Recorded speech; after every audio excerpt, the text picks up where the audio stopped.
A day in my life as a rekaterang babae, makeup artist sa Maragang City. For today's video mga sis, nako'y 3 clients for their acquaintance party. Sumuha ni akong outfit mga sisi ko. Pahike na day ko ani mga sis, padulong sa akong client. Dahil pag-hike nga ko ana mga sis no, kay nawagot ang ero ginuo ko. Ug tan-awa akong mga dala, halisod jud ko ana mga sis. So kay nang naning munta mga sisi ko, daya laban lang dira, laban lang yun. Diba gahike ko dira perting gwapaha, tapos dagan kay kog mga dala mga sis. Then pag-abot ako na ko ana mga sisi ko no, kay nag-arrange na din ko sa ako mga gamit din ana mga sis. Giandam na nako mga lights, mga makeup nako. And pagkahuman mauna ni ako ang first client mga sisi ko. O di ba?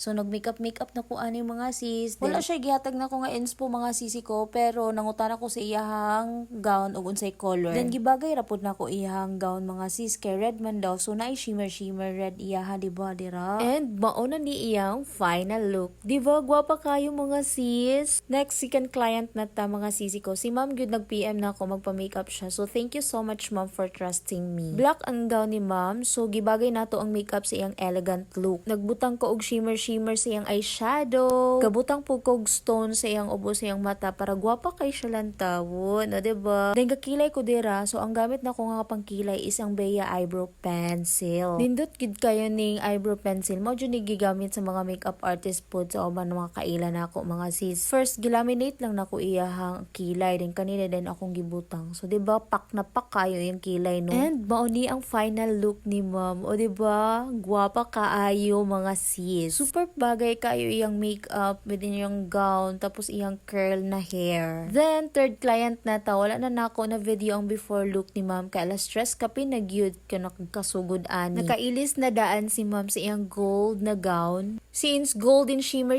iyang gown, gibagay pud nato ang makeup sa iyang look, and mga dye Indian beauty kayo si Ma'am ay. Tas kayo siyang ilong and super bagay sa iyang features. And mao ni ang final look ni Ma'am. Wow, grabe ka gwapa, murag musidlak gyud si Ma'am inig paso ani. Grabe ka bongga iyang gown mga sis. And mao na ang inspo ni Ma'am sa iyang hair. So na-achieve ra pud nato iyang hair mga sis. And finally mga sisi ko, nahuman na gyud ato ang 3 clients for today.